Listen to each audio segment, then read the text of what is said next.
Olá, começa agora mais um programa Diálogos aqui na TV Unesp. No programa desta semana nós conversamos sobre sexualidade e entretenimento com o professor da UFSCar, o Jorge Leite Júnior. Professor Jorge, muito obrigada por sua participação aqui em nosso programa. Obrigado a vocês pelo convite. Professor, o seu grupo de estudo na Universidade Federal de São Carlos discute a questão da sexualidade e do entretenimento. Como que esses dois grandes temas eles podem dialogar?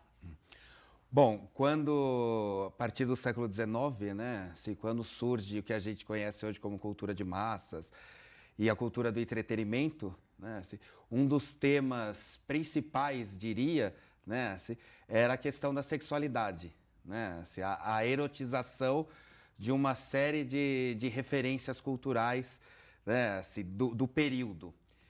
E diria assim, né, no século XIX, por exemplo, todo mundo está discutindo sexualidade, né? Estão surgindo os primeiros estudos científicos sobre sexo, né? A ciência discutindo o que depois a gente vai vir a chamar sexualidade, né? Saindo da mão de que antes era quase um monopólio desse discurso da filosofia e da religião. A religião também vai estar discutindo isso, né? E a cultura de massas, a cultura dentro dela, a cultura do entretenimento, vai querer discutir também, né? Ela vai criar um discurso próprio sobre sexo, enquanto a ciência vai estar discutindo, falando, olha, sexo é uma coisa muito séria, né? E principalmente cuidado, porque você pode ficar doente, por né? Uma questão biológica. Isso, sempre sobre a questão biológica, e cuidado que você pode pegar uma série, né, nem se usava esse termo ainda, mas uma série de DSTs, né, doenças sexualmente transmissíveis. A cultura do entretenimento vai criar um discurso que vai falar, não, sexo é diversão, alegria, né, festa, prazer, o foco vai ser o prazer. Né? Esse discurso hoje a gente conhece como pornografia. E quando a gente está falando dessa relação da sexualidade também, a gente falou da questão biológica, da questão das doenças, mas ao falar da pornografia, que é o tema que o senhor estuda e que veio apresentar aqui no terceiro Seminário Internacional de Gênero, Sexualidade e Mídia, a gente está falando do corpo. Eu gostaria que o senhor explicasse primeiro para a gente esse conceito da corporalidade. Tá, diria assim, né, os estudos, né, contemporâneos sobre corpo, né, vão pensar a ideia de que o corpo não é somente, né, talvez nunca tenha sido algo puramente biológico, né, entre aspas, o natural. Né? Cada cultura cria um tipo diferente de corpo, né? A maneira com que você dorme, a maneira com que você anda, a maneira com que a gente come, a maneira com que a gente faz sexo, inclusive, ela é totalmente, né, está totalmente imersa dentro dos valores sociais de determinado grupo em determinado período, né? Basta ver, por exemplo, o corpo atual. O padrão de corpo feminino, né? Malhado em academia, né? É único na história, né? Esse padrão e esse tipo de corpo, né? Não existia historicamente, né? E essa questão desse corpo, ela é reproduzida pelos meios de comunicação, pela mídia, isso, em geral. Isso. E como que vocês analisam isso, professor? A mídia tem uma influência forte, né? Ela não é simplesmente, né, um discurso que vem de fora, né, e entra dentro de uma cabeça oca das pessoas, né? E aí todo mundo sai querendo fazer ginástica, entrar numa academia, né? Basta ver o meu corpo, não é assim? Eu não sigo esse padrão. Mas a mídia tem uma influência forte, sim, também, porque ela ecoa um discurso que ressoa no que a sociedade naquele período está querendo discutir também. Né? Se está sentindo necessidade de alterar o corpo. Por exemplo, uma das grandes promessas da modernidade, né, a partir do fim do século XVIII, é justamente uma agência cada vez maior sobre o corpo. Essa é vamos dizer assim, uma promessa histórica que é nova, pelo menos na história do Ocidente, né?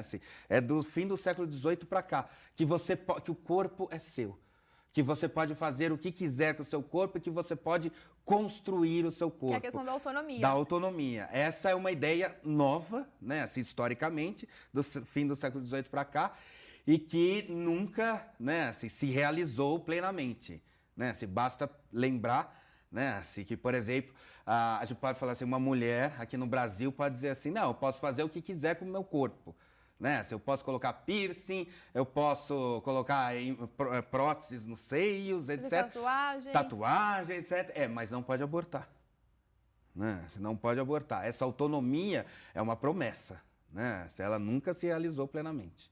Mas há um estudo, uma tendência de que há movimentos a favor dessa autonomia. Sim, com certeza. E a própria mídia também reforça esses estereótipos que o senhor estava comentando anteriormente. É isso mesmo, ela reforça muitos e incentiva, né? Ela tanto pode, a mídia, né? Se dependendo da época, do lugar e da mídia específica, né? Da sua posição política, vamos dizer assim, né? Ela pode tanto reforçar, vamos dizer assim, preconceitos de sexo, gênero, corpo, né? Quanto questionar esses mesmos preconceitos. Professor, nessa questão de trazer os estereótipos, as novelas, né, têm sido alvo de muito debate, né, na contemporaneidade por conta de trazer essa questão da sexualidade, seja pela homossexualidade, seja por uma questão da exposição do próprio corpo, da erotização, e como que vocês, dentro da universidade, né, acompanham esses fenômenos de mídia e de que forma isso pode ter um impacto na sociedade para mudar, de certo modo, alguns estereótipos e ações preconceituosas? Claro, o importante é pensar o seguinte, né? Que principalmente via ficcional, né? Novelas, seriados, filmes, etc. Eles não caem de paraquedas também, né? Não tem a ideia de que existe um grupo por trás querendo criar uma agenda só de discussão. Não é uma questão puramente ideológica. Isso, não eles veem que esse é um assunto que está na sociedade, né? Se todo mundo está querendo discutir isso, né? Se é um assunto que está pululando, seja no campo político, seja no campo religioso, seja no campo artístico, né? Se esse assunto está em pauta, né? Então a mídia, muito inteligentemente, né? Também sabe se aproveitar no bom e no mau sentido disso, né? Você fala assim, ó, é esse assunto agora que as pessoas estão querendo discutir, né? Então não é à toa que personagens homossexuais nas novelas, né? Ou a questão da prostituição, né? Como na Verdades Secretas, etc. Isso é um assunto que está na sociedade, né? Então a mídia sabe, né? Se utilizar disso, inclusive para obter seus lucros. Pensando nesses produtores de conteúdo, então, por meio dessa observação de um cenário social, então tem essa questão dessa reflexão crítica e até de um cunho político que a gente observa também na questão da pornografia, mas sobre isso a gente conversa daqui a pouco. Okay. O Diálogos vai para um breve intervalo e já volta.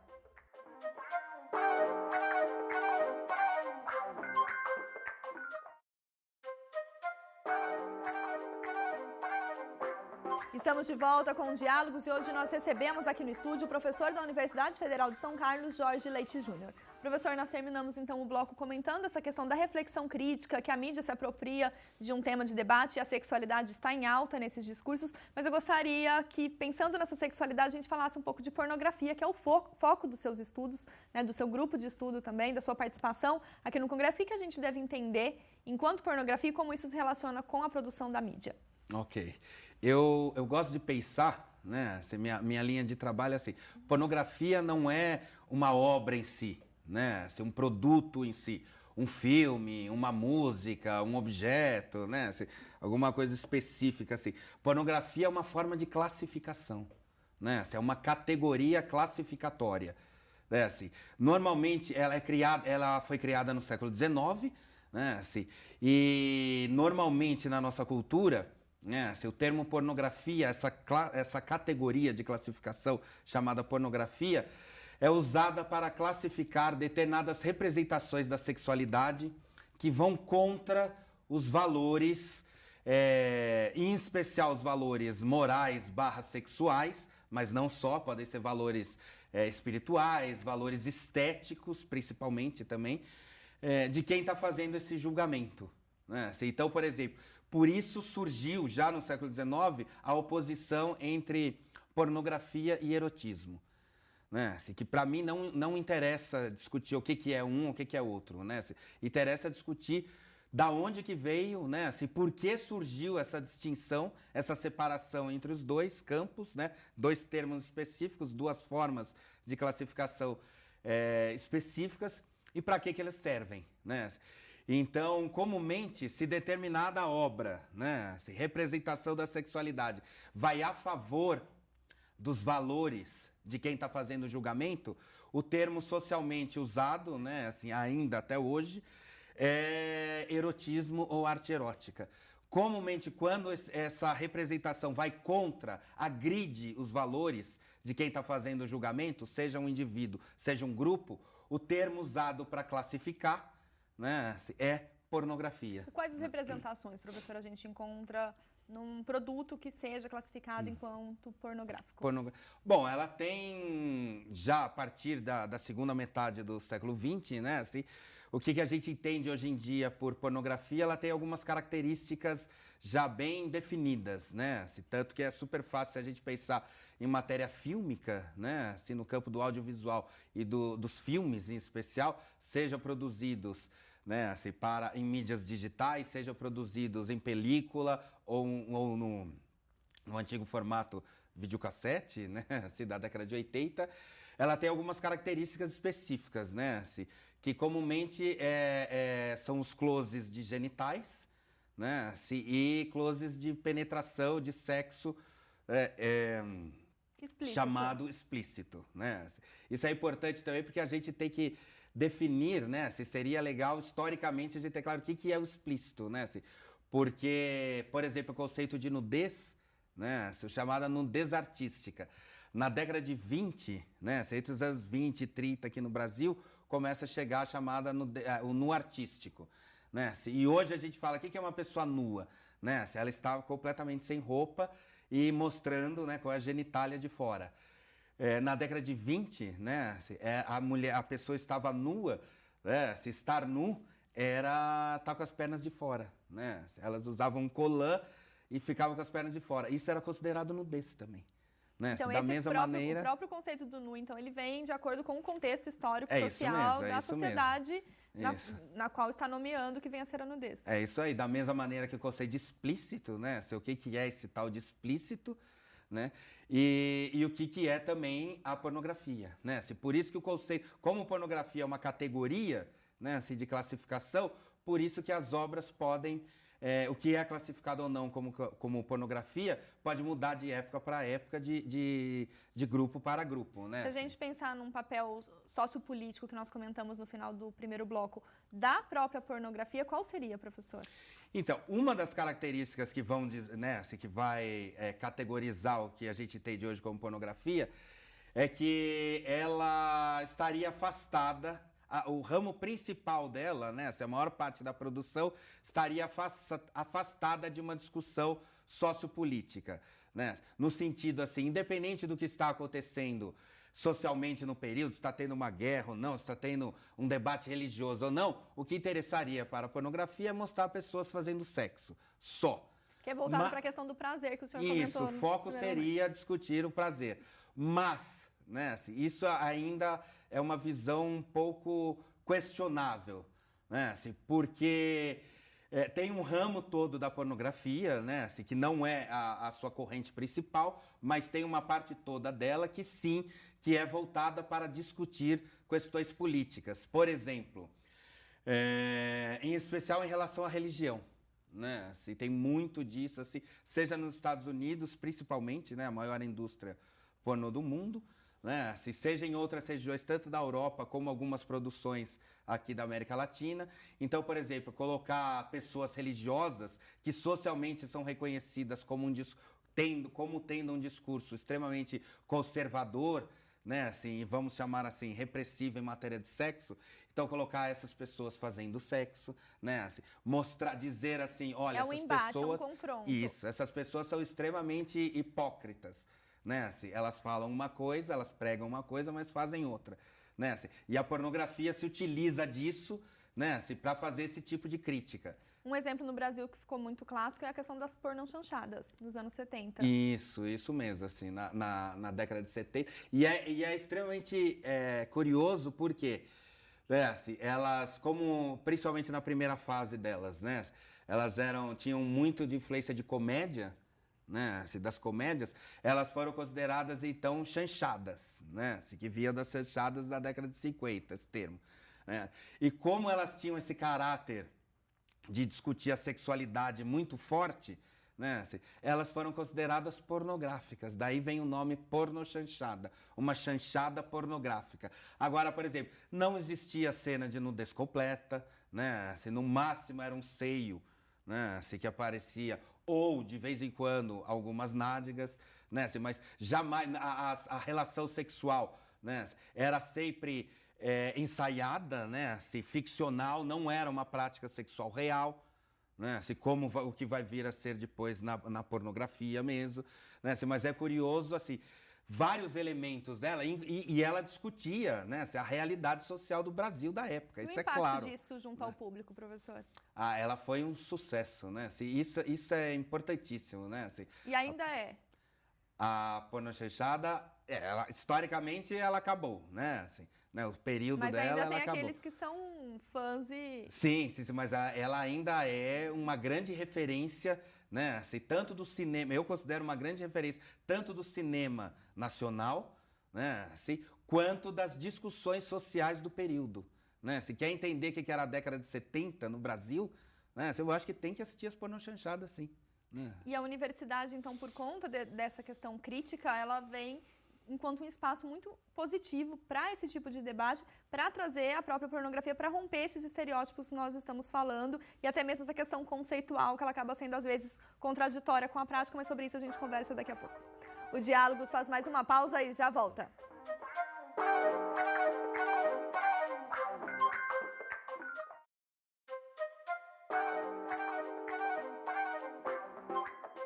Estamos de volta com o Diálogos e hoje nós conversamos sobre sexualidade, entretenimento e também a questão da pornografia com o professor Jorge Leite Júnior da Universidade Federal de São Carlos. Professor, nós terminamos falando da questão desse cunho político, da crítica que a pornografia pode trazer e a universidade pode se apropriar então desse tipo de conceituação até para trazer esse embate por uma questão de formação dos profissionais que vão trabalhar nessa área e também do público. Claro, claro. A função da universidade, né, eu acredito, é justamente questionar esses clichês, né, assim. E quando existe um discurso social dizendo, olha, cuidado com aquele assunto, cuidado com aquela categoria, no caso, cuidado com a pornografia, né, assim, não deixe as pessoas assistirem, ela é perigosa, quando tem todo um discurso social em cima disso, né, principalmente o discurso do medo, a função da universidade não é comprar esse discurso, é justamente questionar. Mas estão com medo do quê? Né? O que é a tal pornografia? Por que ela é considerada tão perigosa? Por quê, para quê e por quem ela é considerada perigosa? Né? Porque existe todo um discurso social dizendo, isso é baixaria, né? Não veja. Né? Porque, antes de tudo, a pornografia representa uma forma de conhecimento, né? É um discurso específico sobre sexualidade. Né? Então, por que existe toda essa questão de poder, esse medo, né? De que as pessoas tenham acesso a um outro discurso sobre a sexualidade? E a função da universidade é justamente questionar isso, né? Não comprar essa ideia. Em meio a esses discursos possíveis, então, sobre a questão da pornografia e da sexualidade, nós conversamos no quadro Ponto de Contato de hoje com o pesquisador em comunicação, Muriel Amaral. Vamos ouvi-lo. Eu acho muito interessante a academia se abrir para vários assuntos e dentro delas as masculinidades e as sexualidades, né? De pensar masculinidades e essas sexualidades não de uma forma muito compacta, não de uma forma muito singular, mas sempre no plural, sempre de uma forma muito ampla, sempre de uma forma de que possa, né, contemplar várias representações, vários significantes, de não se restringir a uma simples forma de ser homem, de ser mulher, de ser lésbica, de ser gay, né, mas ser uma coisa muito mais abrangente, né. Quanto à pornografia, né, ainda é preciso libertar-se dessa questão moral. Né? Que a pornografia ela não é apenas uma coisa que suscita a libido, que suscita o desejo, que está atrelado a apenas essas manifestações. O corpo, né, ele também é um discurso, o corpo também é uma forma de posicionamento político e se apropriar da pornografia e do corpo para fazer um movimento político é muito interessante e são as propostas mais contemporâneas que há dentro da pornografia. né? Que ela não é apenas uma questão moral, ela está sim inserida dentro de um contexto político, ela está sim inserida dentro de um referencial cultural, porque a pornografia ela é um discurso social, não tem como a gente se libertar disso, né? Estudar, perceber a pornografia, isso vem desde a antiguidade, né? Então perceber essa pornografia enquanto um movimento político é o que faz da gente ser diferente, é o que faz com que mude uma condição cultural, que não passa meramente por uma questão moral. Professor, então, pensando nessas possibilidades de estudo, como o Muriel apontou, o que o senhor pesquisa, né, que desafios que a gente tem para que essa área, para que esses estudos de sexualidade, de pornografia, eles estejam dentro da universidade para abrir aí, de repente, as mentes e provocar um debate público? Claro, porque a ideia de pesquisar pornografia, né, se na verdade seja pornografia, seja um outro tema, estamos pesquisando relações de poder.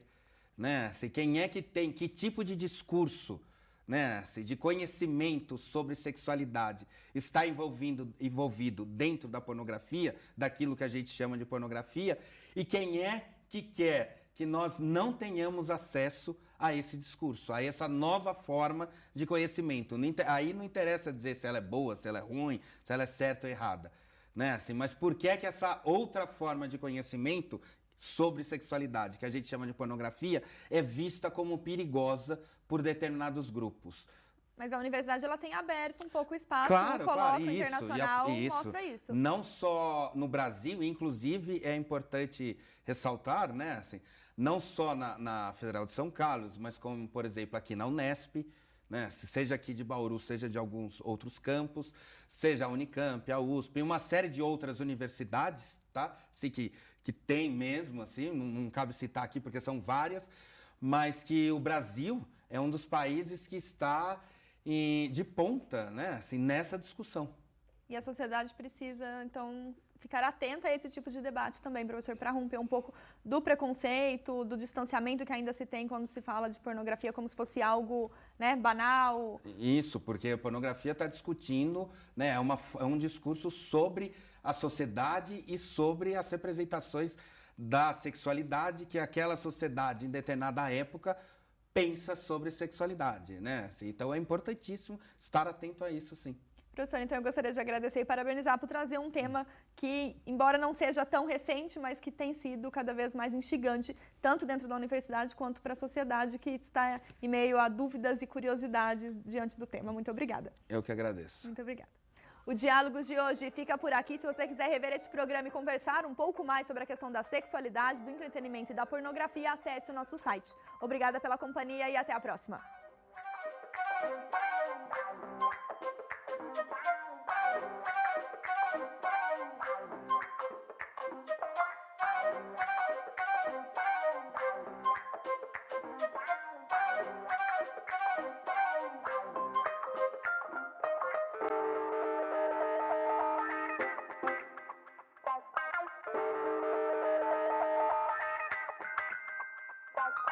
Bye.